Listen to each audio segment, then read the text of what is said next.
Hi, my name's Sammy Bumgart, and this is why I think everyone should own a pet. I think everyone should own a pet because it teaches kids to be responsible, and so when they grow up and become older, they know how to take care of people and their things.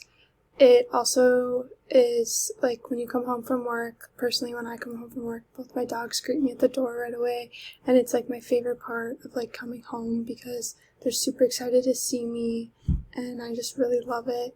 I also think like with the responsibility that it'll teach them how to not only be responsible, but how to care for others.